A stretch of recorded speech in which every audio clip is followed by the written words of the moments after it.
Good morning dear student. Basic electrical के इस lecture में आप लोग का स्वागत है। In the previous lecture we will discussed about the magnet, what is a magnet and what is the property of the magnet and where we can use the magnets and what is the example of the magnet. So all of you clear about the magnet, but we will not discuss about the magnetic lines and the property of magnetic lines. So in this lecture we will discuss about all definition which is related to the magnets, just like of the permanence, reluctance, susceptibility, intensity of magnetization, and permeability, and also about the relativity and mmf. So now we will start the lecture. तो जो ये आपका आज का lecture है, इसमें हम जो है कि मैग्नेट से रिलेटेड सभी डिफिनीशंस को क्लियर करेंगे और उनकी क्या क्या यूनिट्स होती है उसके बारे में हम लोग डिस्कस करेंगे। तो डियर स्टूडेंट, बगैर मैग्नेट के जो इलेक्ट्रिकल इंजीनियरिंग है वो वैल्यू नहीं रखती है, क्योंकि जो जितनी भी हमारी इलेक्ट्रिकल मशीनें होती हैं वो बगैर मैग्नेट के, या चाहे वो आपका मैग्नेट परमानेंट हो या आपका इलेक्ट्रोमैग्नेट हो, उसके बगैर आपकी मशीनें का कोई ही महत्व नहीं है। जैसे आपकी कोई डीसी मशीन है तो उसके लिए भी हमको जो है मैग्नेट्स की रिक्वायरमेंट पड़ती है। अगर आपका कोई थ्री फेज इंडक्शन मशीन है या सिंगल फेज मशीन है या आपका ट्रांसफार्मर है, तो बगैर इलेक्ट्रोमैग्नेट के जो है कि वो मशीनों की कोई वैल्यू नहीं है। बगैर उनके मैग्नेट के जो है कि हमारी मशीनें वर्क नहीं करती हैं। तो इसलिए हमारे इलेक्ट्रिकल इंजीनियरिंग में जो हमारा मैग्नेटिज्म का चैप्टर है बहुत ही इम्पॉर्टेंट रोल प्ले करता है। ठीक, तो हम लोग एक एक डिफिनीशन के बारे में जो है कि स्टडी करेंगे और उससे रिलेटेड यूनिट्स क्या है, क्योंकि ये जो पॉलीटेक्निक के स्टूडेंट हैं उनके लिए उनके सेमेस्टर एग्ज़ाम में 1 से लेके 2 मार्क्स के क्वेश्चन पूछे जाते हैं और ऑब्जेक्टिव टाइप्स में भी कई बार डिफिनीशंस पूछ ली जाती है कि what is the reluctivity and what is the reluctance, what is the permanence, and what is the unit of the permanence, and what is the unit of the reluctance। ठीक, तो इसीलिए जो है कि एक एक डिफिनीशन को हम लोग डिफिनीशन देखेंगे, फिर इसके बाद उसकी यूनिट्स को भी हम जो है कि स्टडी कराएंगे आप लोगों को। तो आप लोग से मैं रिक्वेस्ट करता हूँ कि प्लीज़ वीडियो को पूरा वॉच कीजिए, तभी और सीरियल से मेरे वीडियो को अगर आप वॉच करते हैं तो किसी भी चीज़ में आपको किसी जगह आपको किसी भी तरीके की दिक्कत नहीं आने वाली है। अगर आप वीडियो स्किप करके देखते हैं तो मैं पूरी उम्मीद के साथ कहता हूं कि आपको वीडियो बिल्कुल ही बेकार लगेगा और चीज़ें बिल्कुल ही समझ में नहीं आएगी। ठीक, तो आप लोग से मेरी रिक्वेस्ट है कि वीडियो को आप लोग पूरा वॉच कीजिए। तो हम लोग प्रीवियस लेक्चर में यूज ऑफ मैग्नेट के बारे में स्टडी कर चुके हैं। तो जो आज का हमारा लेक्चर है वो हमारा स्टार्ट होता है मैग्नेटिक फ्लक्स। मैग्नेटिक फ्लक्स, जैसे हमारे पास कोई मैग्नेट होता है तो जो मैग्नेट जितने भी हमारे होते हैं उसमें आपके यन और यस पोल बने होते हैं। ठीक, या हम इलेक्ट्रोमैग्नेट बनाते हैं तो उससे भी हमारे यन और यस पोल जनरेट किए जाते हैं with the help of electric current. जब किसी हम कॉइल में करंट को फ्लो कराते हैं तो उसमें क्या होता है कि आपका वो कॉइल एक मैग्नेट की तरीके बिहेव करने लगती है। ठीक, तो इस तरीके से हम लोग जो है कि इलेक्ट्रोमैग्नेट बनाते हैं। यही कॉन्सेप्ट आपका जितनी भी इलेक्ट्रिकल की मोटर हैं, इलेक्ट्रिकल के जो है कि जनरेटर हैं, मशीनें हैं, उसमें हम इसी कॉन्सेप्ट को यूज करते हैं। इसी कॉन्सेप्ट पे हम वहाँ पर पोल बनाते हैं स्टेटर में, और रोटर में भी पोल बनाते हैं। तब जो है कि जब सप्लाई हम उसमें देते हैं तो वो पोल जनरेट होकर उसमें एक टार्क प्रोड्यूस करते हैं, जिससे हमारी कोई भी इलेक्ट्रिकल मशीन, चाहे आपकी मोटर हो या जनरेटर हो, वो आपकी रोटेट होती है। अगर आपकी जनरेटर है तो वो उसमें हम क्या करते हैं, उसको मैकेनिकल सप्लाई देते हैं, तो वो क्या करता है फिर हमको इलेक्ट्रिकल सप्लाई देता है। या हमारे पास कोई इलेक्ट्रिकल मोटर है, उसमें हम इलेक्ट्रिक सप्लाई देते हैं तो उसमें पोल जनरेट होते हैं। वो पोल जनरेट होने के बाद उसमें एक फोर्स लगता है, वो फोर्स के थ्रू एक आपका टार्क जनरेट होता है। वो टार्क फिर शाफ्ट को जो रोटर का शाफ्ट है उसको क्या करता है, रोटेट कराता है। फिर उसका हम यूज किसी भी मैकेनिकल चीज़ को चलाने के लिए कर सकते हैं। जैसा कि हम अपने टंकी में पानी को भरने के लिए टुल्लू पंप हो गया या हमारे सिंगल फेज इंडक्शन मोटर हो गए, उनका यूज करते हैं। तो ये बेसिकली जितनी भी मशीनें हैं सब जो है कि आपकी मैग्नेट पे ही काम करती हैं। तो बात हमारी है मैग्नेटिक फ्लक्स। फ्लक्स क्या होती है कि जिस तरीके से हमारी इलेक्ट्रिक फ्लक्स होती हैं, ठीक उसी तरीके से हमारा मैग्नेटिक फ्लक्स होती हैं। वहाँ पर हमारे जो है कि इलेक्ट्रिक के थ्रू हम जो है कि क्या करते हैं, फ्लक्स को जनरेट करते हैं।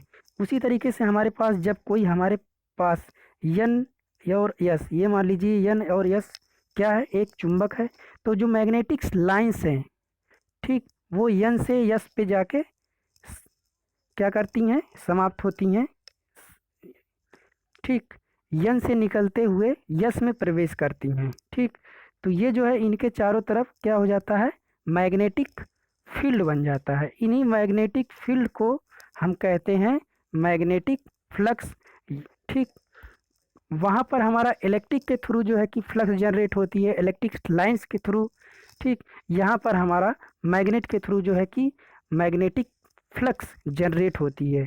तो जैसा कि आपको डिफिनीशन में लिखा हुआ है, ठीक, the number of magnetic lines of force passing through एक क्लोज सरफेस एरिया। आपके पास कोई क्लोज सरफेस एरिया है, ठीक, उससे किसी चुंबक के थ्रू कितनी मैग्नेटिक लाइंस निकल के उस पर पास कर रही हैं, वही आपकी मैग्नेटिक फ्लक्स होती है। जैसा कि आपको पता है कि जो आपके एन पोल होते हैं और एस पोल होते हैं, वहाँ पर मैग्नेटिक फ्लक्स या जो मैग्नेटिक लाइंस हैं जो ग्रुप में, एक तरीके से आप मैग्नेटिक फ्लक्स की डिफिनीशन ये भी कह सकते हैं, the group of magnetic lines is called magnetic flux. जो मैग्नेटिक लाइंस एक ग्रुप में चलती हैं उनको ही हम मैग्नेटिक फ्लक्स कहते हैं। ठीक, तो इसकी जो यूनिट होती है मैग्नेटिक फ्लक्स की, इसकी यूनिट होती है वेबर। एसआई यूनिट आपकी वेबर होती है और सीजीएस में इसकी यूनिट होती है मैक्सवेल।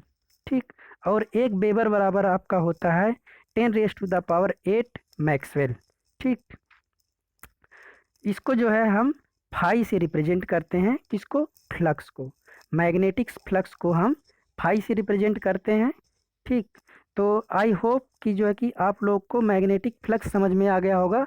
मैग्नेटिक फ्लक्स क्या है, group of magnetic lines is called magnetic flux. एक लाइन की डिफिनीशन है। और जो है कि अगर आपको और लाइंस में देखना है तो ये आपको नोट्स में प्रोवाइड करा दूंगा पीडीएफ में, आप लोग उससे भी पढ़ सकते हैं। ठीक, नेक्स्ट हमारी हेडिंग है मैग्नेटिक फ्लक्स डेंसिटी। तो जो मैग्नेटिक फ्लक्स डेंसिटी है ये आपका मैग्नेटिक जो फ्लक्स है उसी से रिलेट करता हुआ है। ठीक, किसी भी पर्टिकुलर एक एकांक एरिया के ऊपर किसी भी पर्टिकुलर यूनिट एरिया पर पड़ने वाली समस्त मैग्नेटिक लाइंस को, किसी भी एकांक यूनिट एरिया पर पड़ने वाली समस्त मैग्नेटिक लाइंस को हम मैग्नेटिक फ्लक्स डेंसिटी कहते हैं। ठीक, किसी भी एकांक यूनिट एरिया पर पड़ने वाली परपेंडिकुलर, इस बात का ध्यान रखना है कि जो मैग्नेटिक लाइंस पड़ रही हैं वो कैसी पड़नी चाहिए, परपेंडिकुलर पड़ने वाली लाइंस को हम मैग्नेटिक फ्लक्स डेंसिटी कहते हैं। जैसा कि हमने अभी जस्ट पहले बताया कि जो हमारे एन पोल होते हैं, यस पोल होते हैं, ठीक, वहाँ पर जो मैग्नेटिक फ्लक्स डेंसिटी है, फ्लक्स की डेंसिटी है, जो लाइन से चल रही हैं, मैग्नेटिक लाइन से जो चल रही हैं, वहाँ पर उनकी जो डेंसिटी है बहुत ज़्यादा होती है। जैसे जैसे हम मैग्नेट से दूर जाते हैं वैसे वैसे मैग्नेटिक फ्लक्स की जो डेंसिटी है वो हमारी वीक होती जाती है। और जैसे जैसे हम मैग्नेट के किसी पोल्स के पास जब हम पहुंचते हैं तो जो मैग्नेटिक फ्लक्स की डेंसिटी है वो स्ट्रांग होती जाती है, ज़्यादा बढ़ती जाती है। ठीक, तो जो मैग्नेटिक फ्लक्स की डिफिनेशन को आप एक तरीके से ये भी कह सकते हैं कि it is the ratio of flux divide by unit area. दूसरी डिफिनेशन आप दे सकते हैं कि magnetic flux divide by per unit area. जो मैग्नेटिक फ्लक्स डेंसिटी है, इसकी यूनिट होती है टेस्ला। ठीक, इसकी यूनिट होती है एसआई, यूनिट होती है टेस्ला। और इसको हम कहते हैं ये टेस्ला बराबर आपका होता है वेबर पर मीटर स्क्वायर, क्योंकि फ्लक्स की यूनिट हमने आपको बताया वेबर। ठीक, और फ्लक्स की सीजीएस में यूनिट होती है मैक्सवेल। ठीक, तो इस तरीके से आपकी जो मैग्नेटिक फ्लक्स डेंसिटी की यूनिट आपको मिलती है वेबर पर मीटर स्क्वायर, इसी की एसआई यूनिट होती है टेस्ला। ये आपके जो है कि क्वेश्चन कई बार एसएससी जेई में पूछा गया है, और आपके आईटीआई और जो है आपके बहुत सारे स्टेट लेवल के एग्जामों में ये क्वेश्चन पूछा गया है कि जो टेस्ला होती है वो किसकी यूनिट है, या वेबर पर मीटर स्क्वायर किसकी यूनिट होती है, या आपसे ये भी क्वेश्चन पूछा गया है कि जो फ्लक्स डेंसिटी होती है उसकी यूनिट सीजीएस में क्या होती है। तो सीजीएस में इसकी यूनिट होती है गॉस। ठीक, तो एक टेस्ला बराबर आपका होता है 10⁻⁴ गॉस।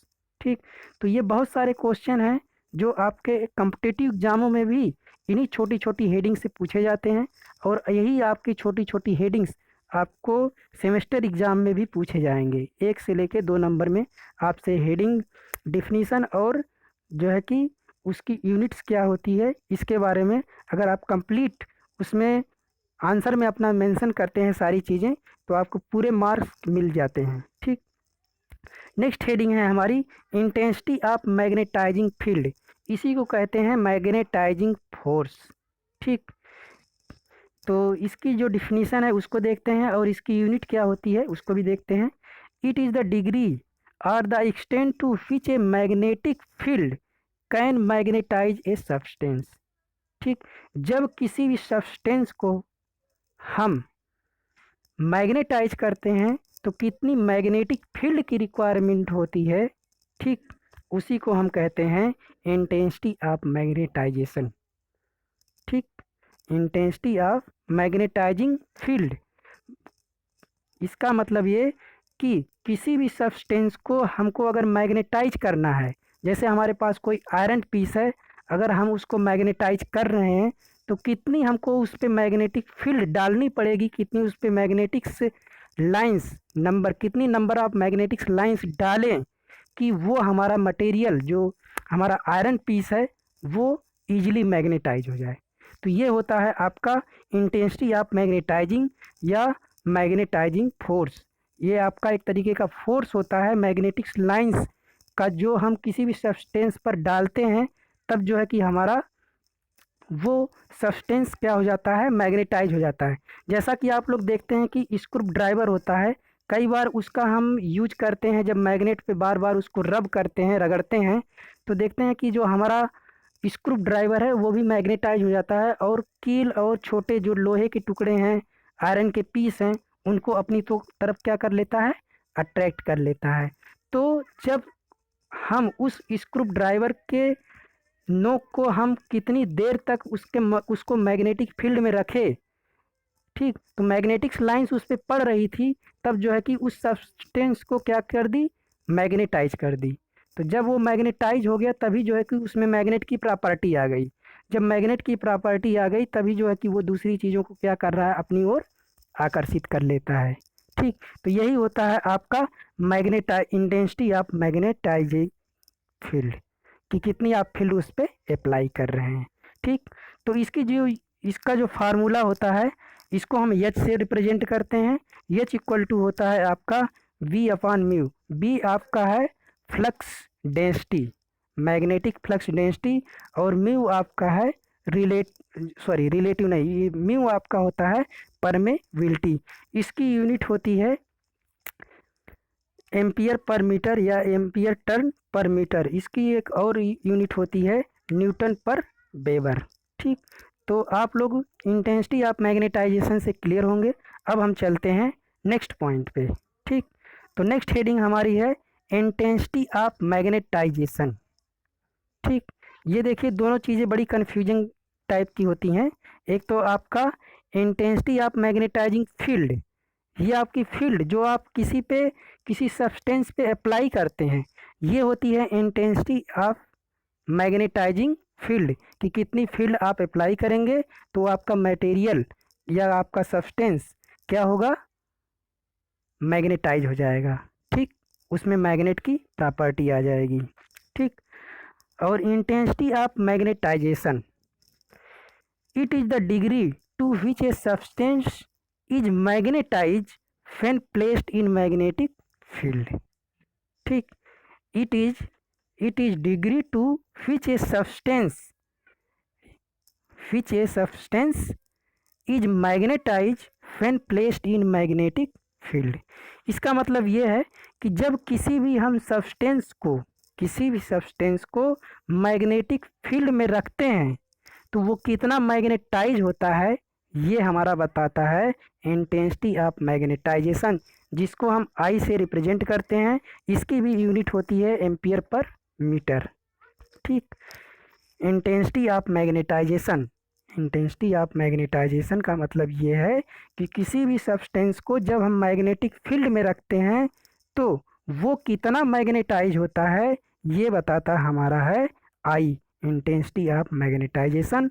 इसकी भी यूनिट होती है एम्पियर पर मीटर, और ये आपकी वेक्टर क्वांटिटी होती है।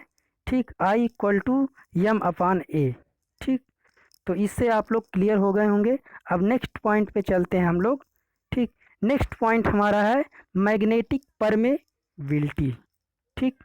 नेक्स्ट पॉइंट हमारा है मैग्नेटिक परमेबिलिटी। ठीक।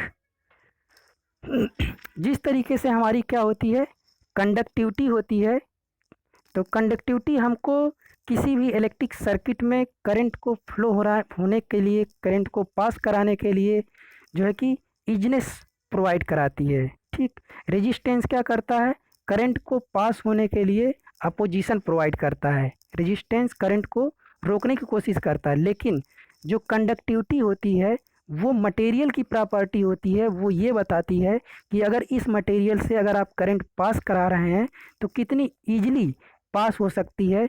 उसी तरीके से सिमिलर आपका होता है मैग्नेटिक परमेबिलिटी। ठीक। कि किसी भी मैग्नेटिक मटेरियल में वो क्या एबिलिटी है कि जब हम उसमें मैग्नेटिक्स फ्लक्स या मैग्नेटिक्स लाइंस कितनी हम पास कराएं कि वो इजीली हमारी पास हो सके। ठीक। The ability of a material to conduct magnetic line of force through it. ठीक।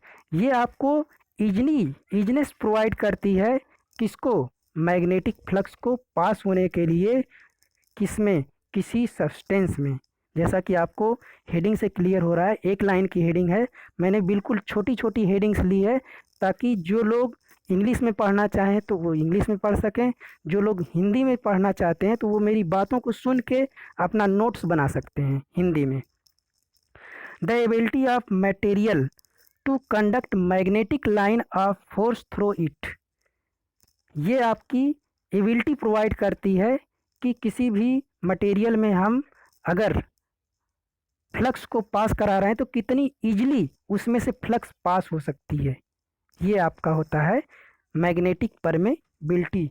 इसकी जो है कि मैग्नेटिक परमेबिलिटी इक्वल टू होता है, इसको म्यू से रिप्रेजेंट करते हैं, mu equal to mu not into mu r, जहाँ म्यू नॉट है आपका permeability of air or vacuum. ठीक। म्यू नॉट आपका परमेबिलिटी ऑफ एयर है, इसकी वैल्यू होती है 4 pi into 10 raise to the power -7 henry per metre. तो जो परमेबिलिटी होती है, ठीक, इसकी यूनिट होती है क्या, हेनरी पर मीटर। ठीक। और रिलेटिव परमेबिलिटी आपकी एयर की जो एयर की रिलेटिव परमेबिलिटी होती है वो 1 होती है। किसी भी मटेरियल की परमेबिलिटी जितनी हाई होगी, ठीक, वो मटेरियल उतनी ही जल्दी क्या होगा, मैग्नेटाइज होगा इजीली, जो है कि पाथ, जैसा कि हमने कहा कि कंडक्टिविटी करंट को पास होने के लिए इजनेस प्रोवाइड करती है, उसी तरीके से हमारी परमेबिलिटी भी मैग्नेटिक्स फ्लक्स को, मैग्नेटिक्स लाइंस को किसी भी सब्सटेंस में पास होने के लिए इजनेस प्रोवाइड करती है। ठीक। तो किसी भी मटेरियल की जो परमेबिलिटी जितनी हाई होगी वो मटेरियल उतनी ही जल्दी मैग्नेटाइज होगा। ठीक। जिस तरीके से किसी भी कंडक्टर में जब हम करंट को फ्लो कराते हैं तो जिसकी कंडक्टिविटी ज़्यादा होती है उसमें क्या होता है कि करंट हमारी इजीली पास हो जाती है। उसी तरीके से जिसकी सॉरी, जिसकी परमेबिलिटी जितनी हाई होगी उसमें से हम मैग्नेटिक फ्लक्स को बहुत ही ईजिली पास करा सकते हैं, जो है कि उसको फ्लो करा सकते हैं। ठीक, म्यू आर आपका है रिलेटिव परमेबिलिटी ऑफ मटेरियल, ये किसी भी मटेरियल की जो है कि रिलेटिव परमेबिलिटी हो सकती है। ठीक, तो आई होप कि जितनी भी आपको मैं पॉइंट्स इसमें कवर करा रहा हूँ आप लोगों को क्लियर होता जा रहा है। प्लीज़ आप पेशेंस के साथ वीडियो को वॉच करते रहिए, आपको सब कुछ क्लियर कराऊंगा। बस ये है कि आप मेरे वीडियो सीरियल से देखते रहिए, आपको ज़रा सा भी कहीं दिक्कत नहीं आएगी। ठीक, तो नेक्स्ट पॉइंट हमारा relation between B and H. B आपका है क्या, मैग्नेटिक फ्लक्स डेंसिटी, और एच आपका है intensity of magnetising field. Intensity of magnetising field, इसी को कहते हैं हम मैग्नेटाइजिंग फोर्स, कि हम किसी भी मटेरियल पर कितना मैग्नेटिक्स लाइंस को पास करें कि वो हमारा मटेरियल क्या हो जाए, मैग्नेटाइज हो जाए। ठीक, तो देखिए इनके बीच क्या रिलेशन होता है। The magnetic flux density B produced in material is directly proportional to the applied field intensity of H। applied field, देखिए मैं बार बार आपको कह रहा हूँ कि ये ऐसा फोर्स है जिसको हम अप्लाई करते हैं। ठीक, जो जिससे जिसको हम H से रिप्रेजेंट करते हैं। ठीक, तो जो B है, B is directly proportional to H। ठीक, हम प्रोपोर्शनैलिटी कांस्टेंट लगाते हैं म्यू। ठीक, तो इस तरीके से हम देखते हैं कि जो हमारा रिलेशन बन के आ रहा है इनके बीच, H equal to B equal to sorry B equal to mu H। ठीक, ये एक दूसरे के क्या होते हैं, प्रोपोर्शनल होते हैं। जैसे आप मैग्नेटिक फील्ड की इंटेंसिटी, मतलब जो मैग्नेटिक्स लाइंस हैं, मैग्नेटिक्स लाइंस की इंटेंसिटी को अगर आप इंक्रीज करते जाएंगे, ठीक, मैग्नेटिक्स लाइंस को अगर आप इंक्रीज करते जाएंगे तो जो फ्लक्स डेंसिटी है वो भी क्या होगी, आपकी इंक्रीज होगी। या फ्लक्स डेंसिटी को आप इंक्रीज करते हैं तो मैग्नेटिक्स लाइंस भी आपकी इंक्रीज होगी। ठीक, तो ये जो है एक दूसरे से रिलेटेड हैं, एक दूसरे के क्या है, डायरेक्टली प्रोपोर्शनल हैं। अगर हम एयर के लिए लेते हैं तो म्यू नॉट इक्वल टू, यहाँ पर हम म्यू की वैल्यू पुट करेंगे mu not into mu r into H. ठीक, तो एयर के लिए हमारी जो रिलेटिव परमेबिलिटी है उसकी वैल्यू होती है क्या, 1।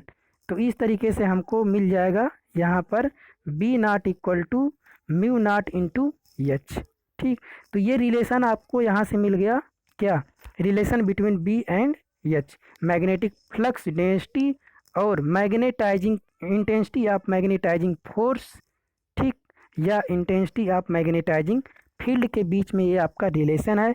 हो सकता है आपको आपके सेमेस्टर एग्जाम में ये 2 नंबर में पूछ सकता है, 3 नंबर में पूछ सकता है।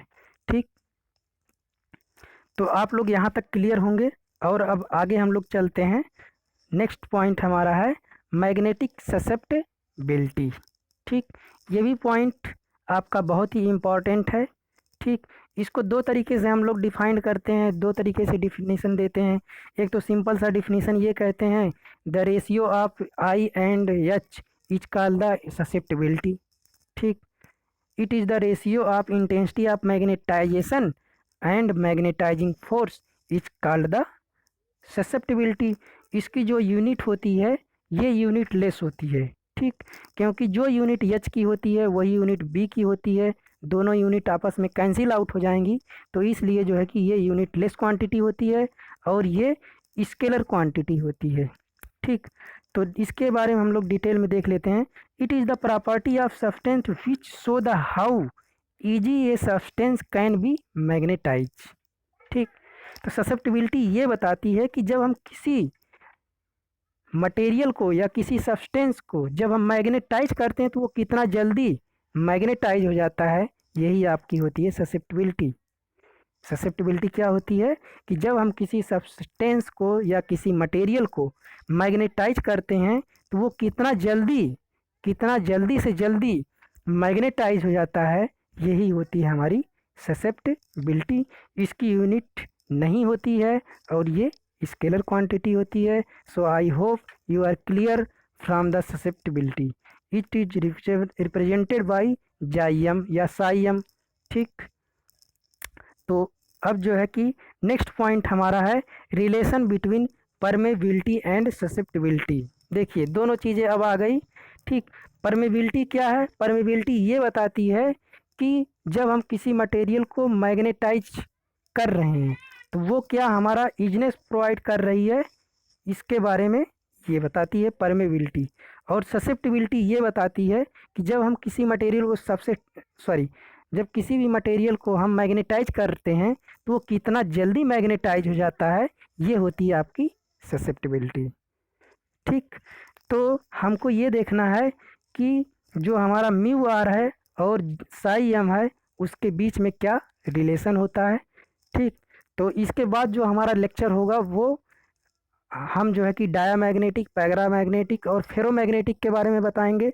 तब हमको वहाँ पे चीज़ें क्लियर होगी कि जो हमारी रिलेटिव परमेबिलिटी है उस पर क्या इफ़ेक्ट पड़ता है, हमारे डायामैग्नेटिक मटेरियल का पैरा पे क्या पड़ता है, और जो है कि हमारी ससेप्टिबिलिटी है वो किस तरीके से हमारे डाया, पैरा और फेरोमैग्नेटिक मटेरियल को अफेक्टेड करते हैं।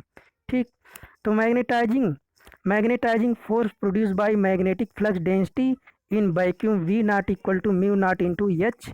ठीक, magnetic flux density due to the magnetization of material, जब किसी मैग्नेटिक मटेरियल को हम मैग्नेटाइजेशन करते हैं तब उसके बीच रिलेशन आता है B M equal to mu not into I, इन दोनों इक्वेशन से। ठीक, इसको इक्वेशन नंबर 1 और इक्वेशन नंबर 2 कहेंगे। तो इन दोनों इक्वेशन को जब ऐड करेंगे तो हमको टोटल फ्लक्स डेंसिटी मिलेगी। ठीक, टोटल फ्लक्स डेंसिटी मिलेगी हमको ये, ठीक, बी एम प्लस बी नाट। ठीक, तो यहाँ पर हम ये वैल्यू पुट करेंगे। ठीक, फिर यहाँ से हम mu naught into H plus I. ठीक, तो यहाँ से हम एच क्या कर लेंगे, कॉमन ले लेंगे, तो ये आपका ये होता है ससेप्टिबिलिटी आपका होती है आई अपान एच। ठीक, ये आपकी होती है ससेप्टिबिलिटी। तो यहाँ से हम इसकी वैल्यू पुट कर देंगे। तो और हम क्या करेंगे, इसको इस वाले एच को इधर ला देंगे तो हमको यहाँ से ये रिलेशन मिल जाएगा, रिलेटिव परमेबिलिटी और ससेप्टिबिलिटी के बीच रिलेशन। तो जो रिलेटिव परमेबिलिटी होती है mu r equal to bracket में 1 प्लस जाई एम, ये हमारा रिलेशन होता है किसके बीच, परमेबिलिटी और ससेप्टिबिलिटी के बीच में। ठीक, तो ये आपके बुक में भी इजीली दिया है, इसको आप समझ सकते हैं।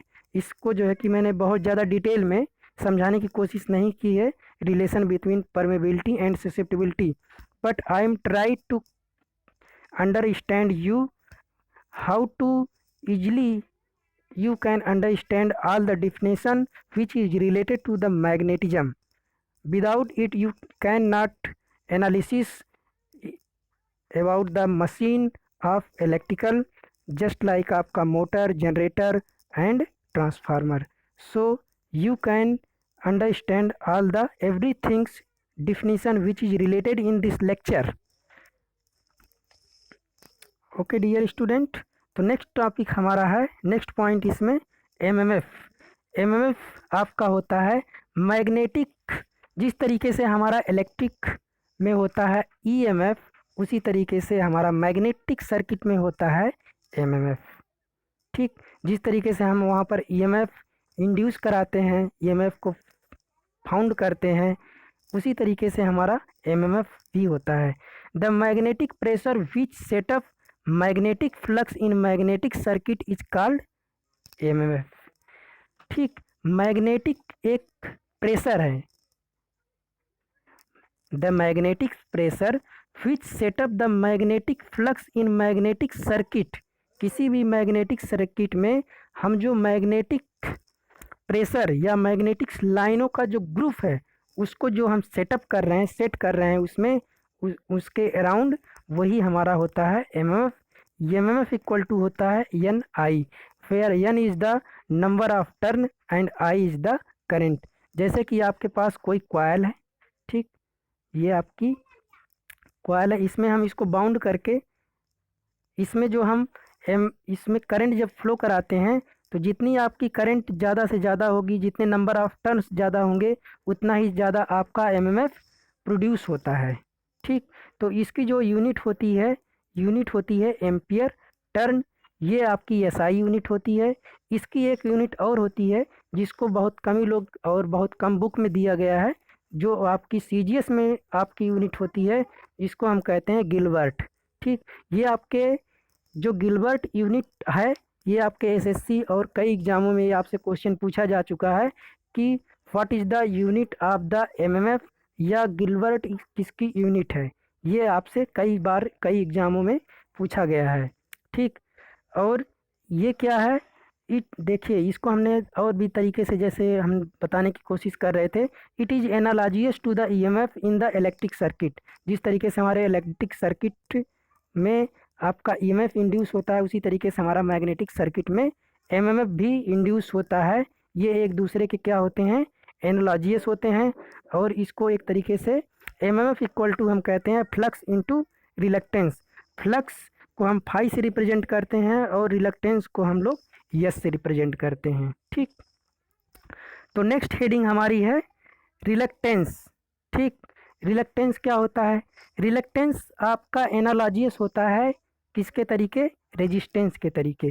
जिस तरीके से हमारी इलेक्ट्रिक सर्किट में रेजिस्टेंस क्या करता है, करंट का अपोजिशन करता है, उसी तरीके से मैग्नेटिक सर्किट में फ्लक्स का अपोजिशन करता है रिलक्टेंस। ठीक, मैग्नेटिक सर्किट में देखिए जैसा कि डिफिनीशन इंग्लिश में लिखा हुआ है, the opposition offer to magnetic flux by a magnetic circuit is called its reluctance.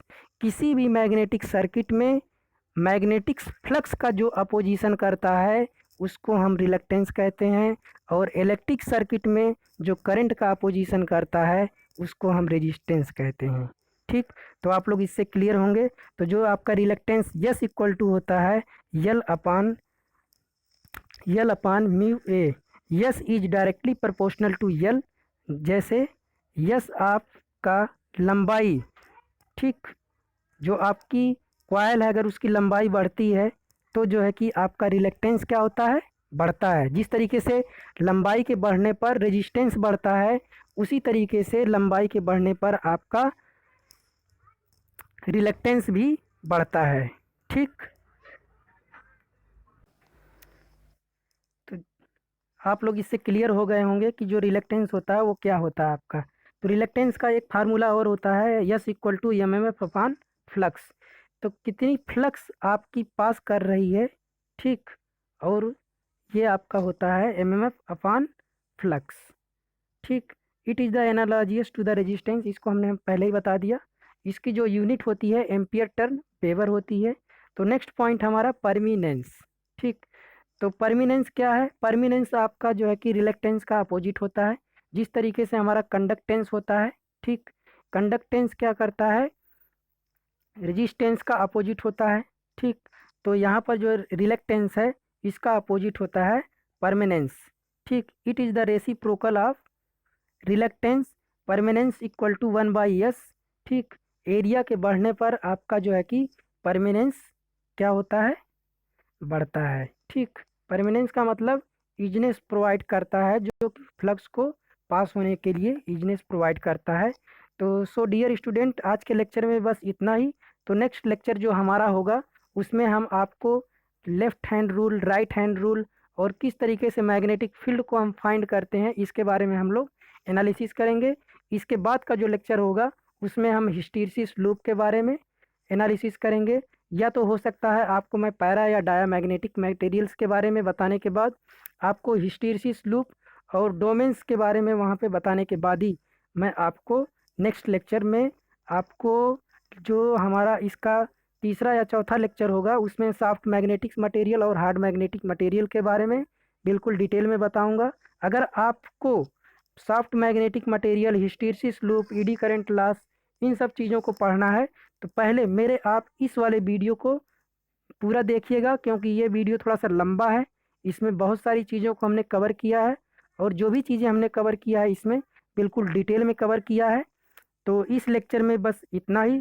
So thank you dear student.